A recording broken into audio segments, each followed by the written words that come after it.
Hola youtuberos, yo Slenderman96 he regresado para traerles más leyendas junto con Bechar94. Leyendas que los harán esconderse en sus camas de miedo, pero bueno, mejor comenzamos con la leyenda y no les quito más su tiempo. Su nombre es la muñeca enterrada y comencemos. Dos amigos encuentran enterrada en el bosque una extraña muñeca tuerta que parece haberse convertida en la casa de cientos de gusanos y bichos. Un escalofrío les recorrerá la espalda al desenterrarla, nunca debieron haberlo hecho. Pedro era casi como un hermano para Juan, ya que ambos se conocían desde hace algunos años y eran inseparables. Los dos iban al mismo instituto, estaban en la misma clase y, casi siempre que organizaban trabajos en grupo se juntaban. Un día la maestra de ciencias naturales mandó una tarea bastante rara, aunque ciertamente entretenida. Los alumnos debían traer muestras de distintos tipos de tierra según el nivel de profundidad, guardando en bolsitas un puñado de tierra cada 5 centímetros que horadaran en ella. Como de costumbre, Juan y Pedro se juntaron para trabajar, aunque en realidad aquello de trabajar era un pretexto, una excusa perfecta para que ambos consigan el permiso de sus padres para ir al bosque de las afueras de la ciudad. Una vez allí decidieron que no deberían adentrarse demasiado, ya que correrían el peligro de perderse. No sería la primera vez que algún excursionista poco experimentado se desorientaba en él, en algunos casos con funestos resultados. Marcaron con una tiza todos los árboles por los que pasaban para no confundir el camino de vuelta y empezaron a adentrarse un poco más de lo pactado en las profundidades de la imponente masa de árboles. Llegado a un punto, un extraño claro les llamó la atención. Este sitio es perfecto para excavar, aquí seguro que no nos molestan las raíces de los árboles y además esas piedras parecen cómodas y podemos sentarnos a comer un bocadillo, dijo Juan. El bocadillo me lo comeré yo mientras excavas, porque desde luego yo no me pienso ensuciar la camiseta nueva, bromeó Pedro poniendo voz de niña consentida. Hagamos una cosa, nos comemos el bocadillo ahora y con el estómago lleno nos lo jugamos a cara o cruz, dijo Juan, que tenía hambre desde hacía casi una hora. Tras 15 o 20 minutos de risas y bromas, acabaron su almuerzo y Juan sacó una moneda. El que pierda empieza, estamos 5 minutos cada uno y continúa el otro. Que por la bruja de ciencias no me pienso partir la espalda. Tampoco vamos a enterrar a nadie, así que 50 centímetros de profundidad como mucho. Vale, prepárate a perder, dijo Pedro mientras sacaba de su mochila las herramientas de jardinería que le había pedido prestadas a su padre. Juan perdió el lanzamiento y un poco desganado empezó a buscar por todas partes para elegir dónde comenzar a cavar. Vio de pronto un montón de hongos rojos con puntos blancos, todos creciendo juntos en el mismo lugar.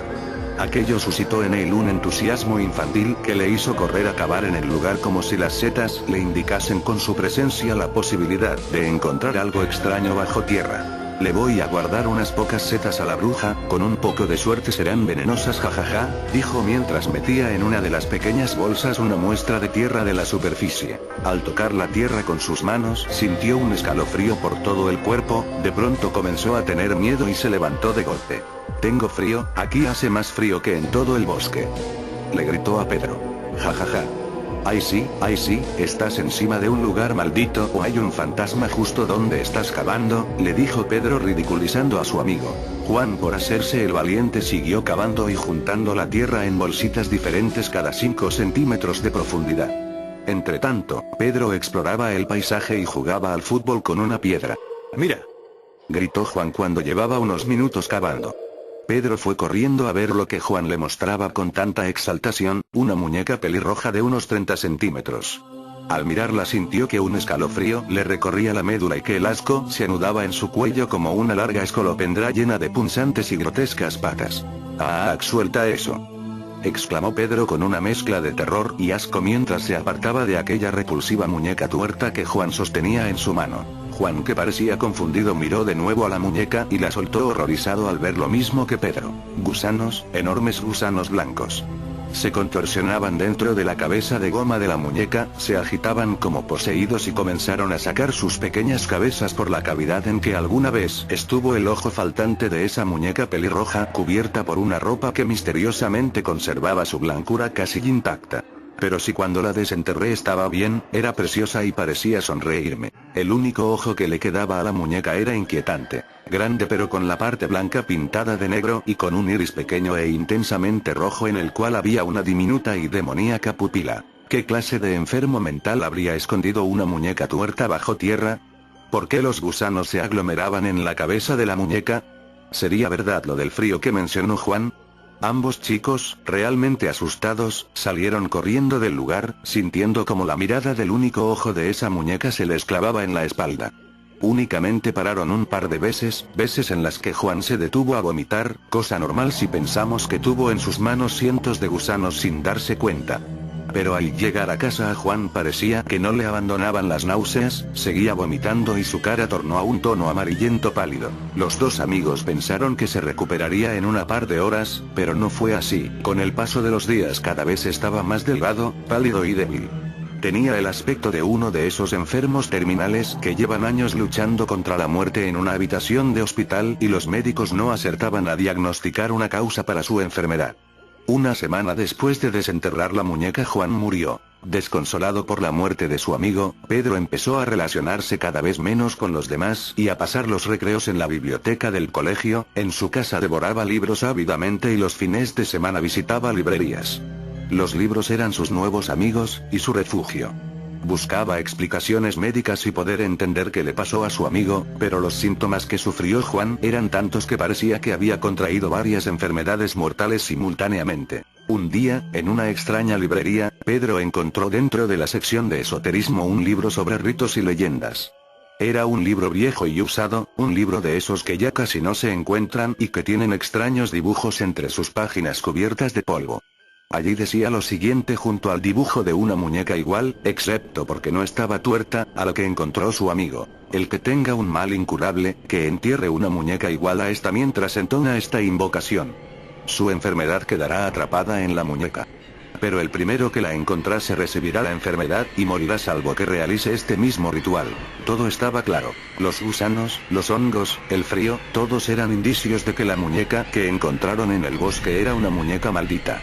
Una muñeca en la que por medio de algún pacto o brujería alguien había desatado una maldición que condenaría a enfermar a aquel que la encontrara mientras él curaba su cuerpo y sentenciaba su alma. En algunas creencias del vudú el uso de muñecos que simbolizan personas es habitual. Estos fetiches pueden tanto usarse para hacer daño como para controlar a sus víctimas. En sí el muñeco es la representación de una persona y sufre y padece todos sus males, y por contrapartida todo daño o mal hecho al muñeco lo sufre la persona ligada. Esta leyenda probablemente naciera como la adaptación de estas prácticas de magia negra. Por cierto, permítanme recordarles que este es nuestro segundo video, así que comenten, denle un me gusta y no se preocupen si no le quieren hacer, porque de todos modos yo los hipnotice al comenzar el video para que lo hagan con mi ojo Sharingan. Bueno, y ahora los dejo con Bechar94. Si hola, ahora es mi turno. Esta historia será mejor que el de la muñeca diabólica, jejeje. Mi historia se llama Dulces Envenenados. Comencemos. A Martín le tocó este año en la tediosa labor de acompañar a los niños del vecindario en su búsqueda de caramelos tocando puerta por puerta. Todos los años uno de los padres era el encargado de vigilar a los pequeños mientras corrían alegres acumulando dulces y chocolatinas. No es que a Martín no le gustaran los niños, los adoraba, pero tener que controlar a tanto pequeñajo era un trabajo agotador. A su hijo de 8 años le podía pegar un par de gritos para calmarlo, pero cuando su misión era vigilar los hijos de los demás su función era mucho más difícil. Aún así tenía que reconocer que lo estaba disfrutando más de los que esperaba. Los niños se estaban portando muy bien y estaba viendo a su hijo disfrutar. Además, los vecinos del barrio residencial donde vivía eran realmente amables con los niños e incluso con él, ya que varios le ofrecieron golosinas y le daban ánimos con el arduo trabajo que controlara más de una decena de fierecillas.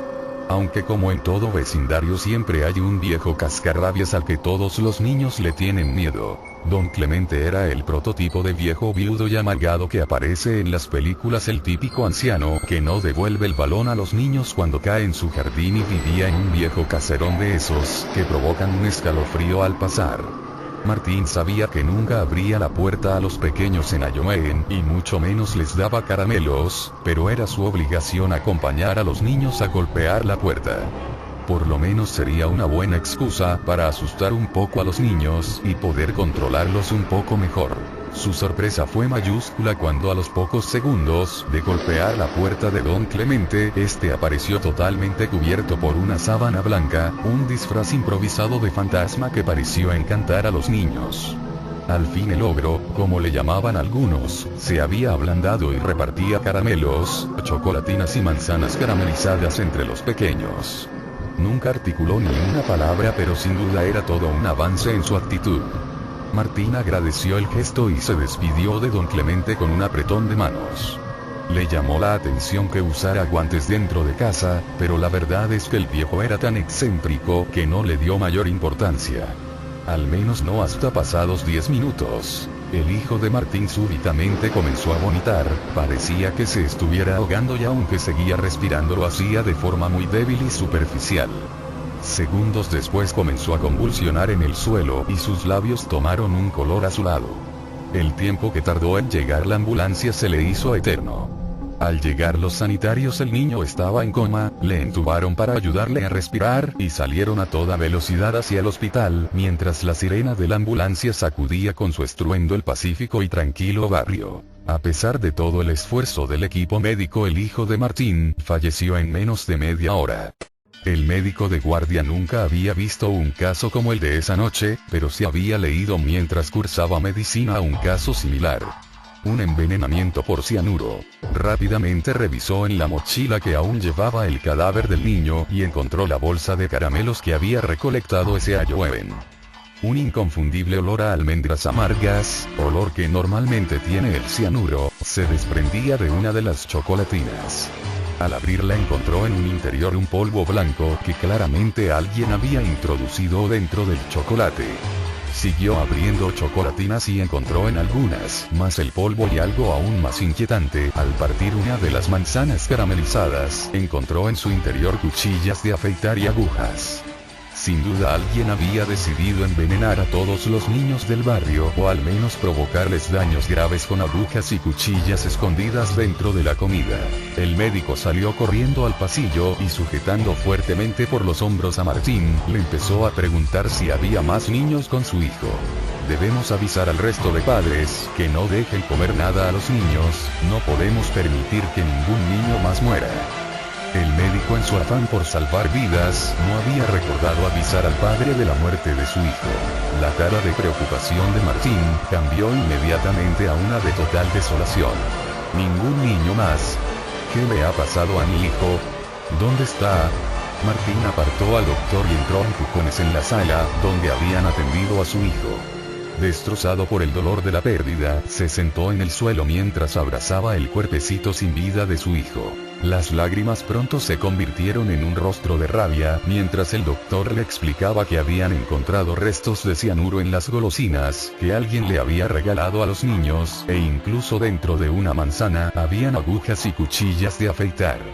Martín recordó cuál fue la única casa donde habían regalado manzanas caramelizadas y entonces empezó a atar todos los cabos. La amabilidad sin precedentes de don Clemente, porque llevaba guantes dentro de casa, y que su hijo minutos después de la visita comenzara a sentirse mal. Sin mediar palabra salió corriendo del hospital al que justo en ese momento llegaba otro niño con los mismos síntomas de su hijo. Martín, reconociendo a su vecina, le dijo que avisara por teléfono al resto de madres que no dejaran comer nada a los niños. No dijo nada más ya que subió a un taxi y salió rumbo a la casa de don Clemente. Martín no era un hombre muy corpulento, pero cualquier persona que se hubiera cruzado con él hubiese dado un paso atrás al ver su rostro desencajado por la furia. De un patadón reventó la puerta de entrada de don Clemente y entró en su casa con la intención de matarle con sus propias manos. Pero al llegar a la habitación del viejo, se dio cuenta de que alguien se le había adelantado. Don Clemente estaba tirado en el suelo con la cabeza destrozada y restos de sangre seca manchaban la alfombra sobre la que estaba tendido su cadáver. Pocos minutos después llegó la policía y encontró a Martín sollozando y sentado en la cocina de don Clemente mientras sostenía una carta en la que el verdadero asesino había escrito: Feliz Ayoeben. Un forense determinó que el viejo llevaba muerto varias horas y no pudo ser quien entregó los dulces envenenados. Alguien amparado por un disfraz improvisado de fantasma había suplantado al anciano y envenenado a los pequeños. Esa noche fallecieron 4 niños y varios más sufrieron cortes y pinchazos en sus bocas al comer chocolatinas y manzanas. Bueno, esto es todo por hoy, espero les haya gustado, por favor comenten y volveremos a subir otro video de leyendas urbanas. Me despido, hasta la próxima.